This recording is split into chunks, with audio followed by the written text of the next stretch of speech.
Netcasts you love. From people you trust.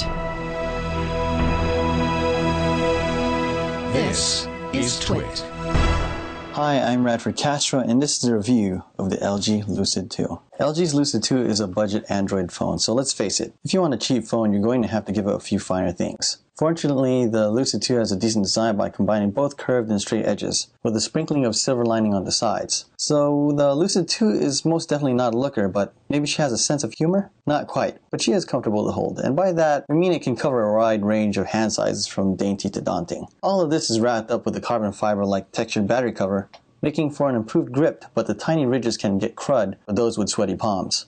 Below the display are the capacitive buttons for back, home, recent apps, and settings, with the obligatory micro USB port. And now that we're talking about buttons, the left edge has the volume rocker, while the right side has the power lock key, all of which are easy to feel for since they are raised. On the top, you have the 3.5mm headset jack and the 5 megapixel camera and LED flash along with it. Spec-wise, the Lucid 2 is a bit lower than what you'd expect with budget phones. It packs with it 540 by 960 pixels at 4.3 inches using an IPS LCD. The horsepower pushes dual-core Snapdragon S4s with about 1GB of RAM and 8GB built in. Thankfully, you'll find that when you're removing the battery cover, you'll find access to the 4G SIM slot and the micro SDHC card slot that can extend it up to 64GB. And of course, the battery itself is pretty large for a phone this size when you realize that it's pushing 2460 mAhs. On the software side, LG is at it again with nice animations thanks to the Optimus UI, and comes with 4 themes: Optimus, Adventure, Fancy, and Monsterland.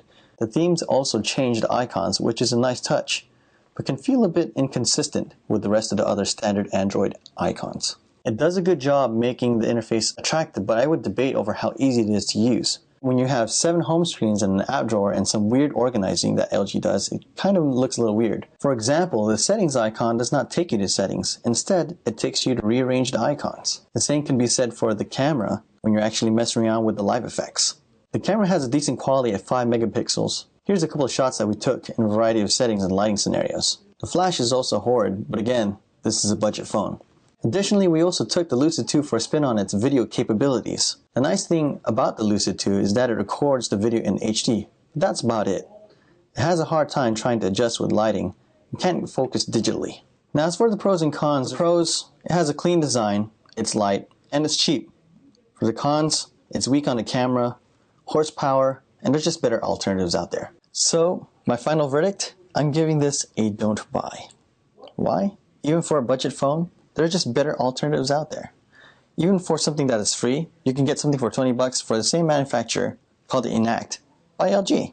And there's also the Galaxy S3, the iPhone 4S, even the Ativ S by Samsung, all of which are budget, free, or $20, all under the same carrier as well. I'm Radford Castro for Before You Buy, and this is the review of the LG Lucid 2.